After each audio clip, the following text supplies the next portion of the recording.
and welcome to another Mark Bishop Show. My special guest is the money coach, Lynnette Khalfani-Cox. Welcome, Lynnette. Hi there, Mark. Thank you for having me. Well, that time of the year, money is important now with everything that's been going on and budgeting and so on. How does one know how to navigate and stay resilient when striving for financial goods and financial goals? Well, sure. I think you have to take into account your overall financial picture, right? And a huge part of that is your credit health. And so I know a lot of folks, as you mentioned, may be worried about finances and things right now during the pandemic and a little bit of uncertainty in the economy. But part of my message is that, some of this is really and truly within your control. And especially when it comes to managing your credit, you can actually positively impact it by, taking certain steps, not the least of which is actively monitoring your FICO score and making sure that you're doing the right things to manage that over time in a way that improves your finances and kind of doesn't set you back. Well, FICO continues to demystify the credit journey, helps consumers take control. In a nutshell, what is a FICO score and why is it important to know what yours is? Well, a FICO score is a 3-digit number, and it's calculated based on the data, the underlying information that's found in your credit reports. So FICO doesn't maintain those credit reports. The credit bureaus do that. That's Experian, Equifax, and TransUnion. But FICO, which the scores themselves were created by Fair Isaac Corporation. Sometimes people wonder, what does FICO even mean? They created FICO scores. And even today, and this was, 30 some odd years ago, but even today, FICO scores are the most widely used credit scores throughout the nation. And so 90% of top lenders use FICO scores in their lending decisions. So why is it important? Mainly, or certainly one chief reason is that your listeners should know anytime they're going to need to apply for credit or a loan, like a mortgage or a car loan, perhaps a student loan, send a kid to college, that kind of thing. Chances are their bank or their credit union, their financial institution is going to pull a FICO score. So you want to stay on top of your score. You really want to have a strong FICO score so you can save money on interest. You can present yourself as a lower risk borrower to lenders. And again, knowing even ahead of time before you apply, knowing your FICO score is crucial. You really want to make sure the score you're seeing, if you're going to say check it online or whatever, is the one that your lender is actually using. So if it doesn't say, for example, that it's a FICO score, then it likely isn't. Well, how can consumers check their FICO score? Does it cost money to access? Well, there's 3 main ways that people can check their FICO score. So first, there's a program called FICO Score Open Access. And this is the initiative that lets people get their scores free of charge just by going through any one of roughly 200 or so financial institutions. And these are entities that FICO has partnered with in order to share access and to provide complimentary access to consumers so they can see their FICO scores. So anybody in your audience who has, say, a credit card or a mortgage, student loan, and so forth, they can just check their statement, see if their lender is participating in the FICO Score Open Access program. And right through there, they'll be able to see their FICO score free. They'll get information also about the top factors that impact their scores. And again, that's all free. There's a second initiative as well, again, a free program, and it's called Score a Better Future. And so this is a financial education initiative that really focuses on helping consumers to understand their credit and just their overall financial health. They can get more information about it online. It's scoreabetterfuture.com. But essentially, before the pandemic, these were workshops where people would go in and get free one-on-one credit coaching from nonprofit financial counselors and so forth. Right now, because of COVID-19, these are virtual events.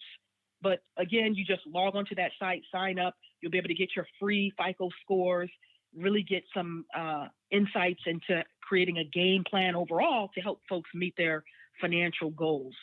And then finally, people can also go online to myfico.com. Again, that's a site, a destination where people can get the credit scores, the credit reports. They essentially monitor and stay on top of their credit, make sure that there's any changes. They will be notified of because they'll get these electronic alerts, and you'll get them from all three credit bureaus, and that's through a monthly subscription plan. So those three ways sort of summarize the dominant methods that people can use in order to access their FICO scores. And I really do encourage people to do that. So, Lynnette, does the actual FICO scores stay the same, or, well, I guess it can fluctuate, right? Yes, it definitely can fluctuate. So, and frankly, that's good news for people. So whatever your score is today, it doesn't have to be your score in the future. And so, your FICO scores, they do change over time. And think about it this way. When your credit gets pulled, then your FICO score is calculated, right? So they're taking into account the data that's in your credit files, the past data, as well as more recent changes and updates to your credit files.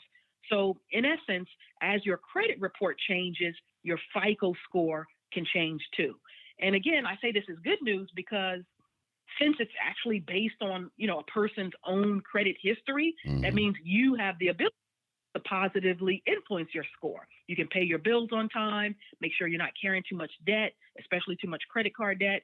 You can pay down some of those credit card balances, do things like that, make smart credit choices. That gets your credit scores moving in the right direction. Well, in the last couple of minutes we've got left, I'd like to ask you is, what are the key ingredients that go into one's FICO score, and what is considered today a strong score? Well, FICO scores range from about 300 to 850 points. So generally, the higher your score, the better. Again, that means you're a lower risk to lenders. And in terms of what goes into it, 5 main ingredients. First, your payment history. That's 35% of your FICO score calculation. Second, the amount of debt that you owe. In particular, the amount of credit card debt. That's 30% of your FICO score computation. Third, the length of your credit history. That's 15%. Fourth, 10% is based on new credit or new applications and inquiries for credit and loans. And then finally, the last 10% is the credit mix involved in your credit files. In other words, what is showing in your credit files? Is there mortgage debt, installment obligations like a student loan or a car loan? Is there revolving credit, which is, credit cards, that kind of thing? Having a healthy mix of credit, and then, of course, showing that you're responsibly paying those obligations, all of that tends to trend you towards a more positive credit rating as well. So don't worry about the stuff that, sometimes we hear about myths, about other things that people think might be included in your FICO score calculation, like your race or your age, your income, your gender, whether or not you're married. Nope, none of that stuff matters. If that information isn't already, in your credit report and proven to be predictive of future credit performance, no, they don't take that into account at all when they're creating your FICO score or using that for, coming up with the FICO score calculation. Right. Well, finally, what is FICO doing to help consumers better understand their FICO score and, for that matter, improve their financial knowledge? Well, one of the reasons that I was super happy to partner with FICO on this initiative is that they're very much committed to providing people with education so that they better understand their FICO scores and the impact of credit scores on a person's financial health. So, like I mentioned, they've got the Score a Better Future program going. They've had thousands of people all across the country who participated in that program to just, get a lot more proactive and learn about their scores. I mentioned the open access program as well, providing people with free access to their credit scores, that nonprofit financial counseling that comes on that end as well. So they're very much committed to this, and they know that experts like myself, I've written a book on credit called Perfect Credit.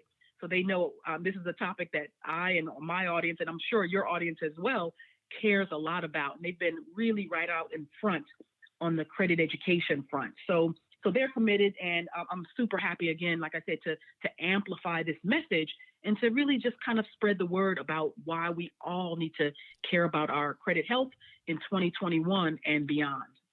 Well, amazing. Interesting, very interesting. And of course, the site to go to, folks, is scorebetterfuture.com. www.scorebetterfuture.com. Thank you, Lynnette. Very interesting and informative. Great to be with you. Well, there we go, folks. That's Lynnette Khalfani-Cox, known as the Money Coach. A personal finance expert, a speaker, and an author of 15 money management books, including the New York Times bestseller, Zero Debt. Gee, that sounds good, doesn't it? The ultimate guide to financial freedom. Lynnette has been on more than 1,000 TV segments. We were fortunate to have her on my show today, here on the Business Radio X Network.